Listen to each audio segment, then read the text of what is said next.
සුබදවසක් ප්‍රාර්ථනා කරනවා සියලු දෙනාට. Guten Tag.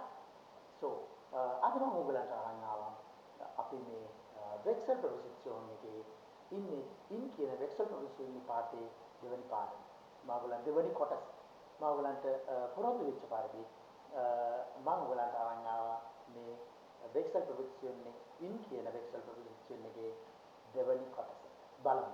අපි පළවෙනි පාඩමෙන් කතා කරා පළවෙනි කොටසේ වෙක්සල් ප්‍රොපොසිෂන් එකේ ඉන් කියන පාඩමෙන් කතා කරා කොහොමද මේ අකුසටි කේස් එක වාක්‍යයට දාලා කොහොමද වාක්‍ය හදාගන්නේ කියලා. අද අපි කතා කරන්නේ ඒ කියන්නේ මූවමන්ට් එක කරන්න කලින් කොහොමද අපි වාක්‍ය හදාගත්තේ. දැන් මේ මූවමන්ට් එක කරලා ඉවරනාට පස්සේ ඒ කියන්නේ ඩාටිව් කේස් එක ඒ වගුවේ ටේබල් එකේ ඩාටිව් කේස් එක අරගෙන කොහොමද අපි වාක්‍ය හදන්නේ කියලා. ඕකේ බලමු කොහොමද අපි ඒක හරියටම දැනගන්නේ කියලා. ඕකේ මම මෙතන ලියලා තියෙනවා දැන් ඔයගලන්ට මෙතන කිව්වා වෝහින් කොහෙටද යන්නේ. වෝහින් කොහෙටද යන්නේ? මම යනවා පන්සල ඇතුළට, මම යනවා පෝස්ට් ඔෆිස් එක ඇතුළට, මම යනවා ගේ ඇතුළට. හරි. එතකොට වෝහින් ඔයා දැන් මූවමන්ට් එක කරලා ඉවරයි කියමුකෝ. දැන් ඔයා කොහෙද ඉන්නේ? දැන් ගිහිල්ලා ඉවරයි. එතකොට අපි කියනවා වෝ කොහෙද ඉන්නේ? කරලා ඉවරයි මූවමන්ට් එක. දැන් පන්සල ඇතුළට ගිහිල්ලා ඉවරයි. පන්සල ඇතුළට ගිහිල්ලා ඉවර වෙලා අපි ඊට පස්සේ ඒක ආයි නැවත වතාවක් මේ අකුසඩු කේස් එක මේ කියන්නේ අපි අනිවාර්යෙන්ම ඩාටිව් කේස් එක වගේ අරගෙන තමයි මේ වාක්‍යය හදන්නේ. එතනට තියන්න. එතකොට වෝ දැන් මම ඉන්නේ වෝ දැන් පන්සල ඇතුළට ගිහිල්ලා ඉවරයි. පෝස්ට් ඔෆිස් එක ඇතුළට ගිහිල්ලා ඉවරයි. ගේ ඇතුළේ ඉන්නේ දැන්. හරි? දැන් ගේ ඇතුළේ ඉන්නේ පන්සල ඇතුළේ ඉන්නේ පෝස්ට් ඔෆිස් එක ඇතුළේ ඉන්නේ. දැන් අපි ඉන්නේ වෝ කොහේද? හරි. උදාහරණයක් හැටියට මම පන්සල ඇතුළේ ඉන්නවා කියමුකෝ. මට කෝල් එකක් එනවා පන්සල ඇතුළේ ඉන්නකොට. හරි. මට කෝල් එකක් එනවා. ඕකේ. බලමු කෝල් එක මම ආන්සර් කරන්නේ කොහොමද කියලා. හරි. Oh, ja, hallo. Ja. Ja. Ja, mir geht es gut, danke. Und dir? Ah, super. Ich freue mich darauf. Sehr gut. Ich bin im Tempel. Ja, ich bin im Tempel. Ja. Okay. Tschüss. Auf Wiederhören. Okay. ඔගොල්ලෝ දැක්කනේ? මම දැන් කිව්වා මම පන්සල ඇතුලේ ඉන්නේ. මම ඉන්නේ පන්සල ඇතුලේ. Ich bin in dem Tempel. කෙටි කරලා ich bin im Tempel. හරි? in dem එක ඔගොල්ලෝ කෙටි කරගන්න in එකට. හරි? ඒ වගේම බලන්න මේකේ ෆීමේල් එක. ෆෙමිනින් එක බලන්න ස්ත්‍රීලිංග වාක්‍ය. Ich bin in der Post. මම පෝස්ට් ඔෆිස් එක ඇතුලේ ඉන්නේ. Ich bin in der Post. in der බලන්න මෙතන in dem උනා මේ dem එක අපි dem කරගත්තා. මම ඉස්සෙල්ලා කිව්වා වගේ ඒක ඩාටි වලින් කියන්න ඕන වගේ. හරි? එතකොට මෙතන අපි දැන් D post එක අපි bear කරගන්න.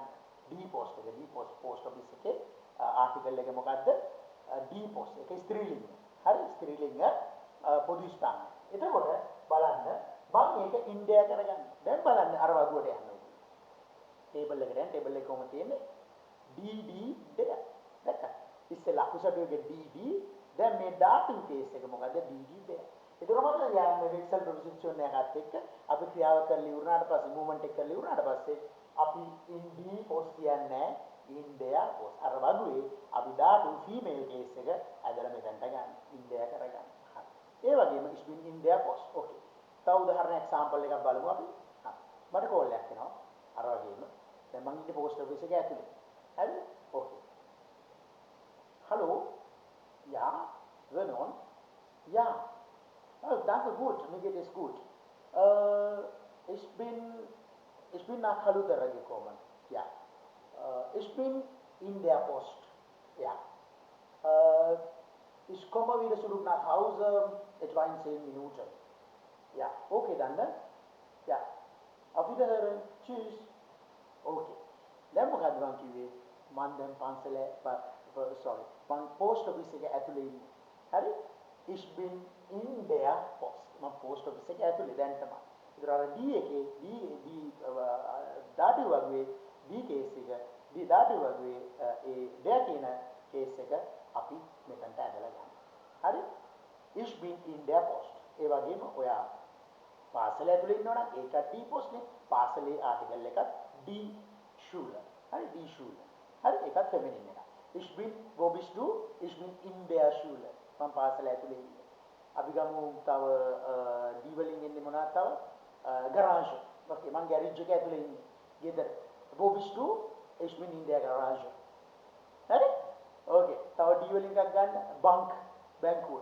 ඒ බැංකුවේ ආටිකල් එක D bank නේ. හරි? එතකොට wo bist du?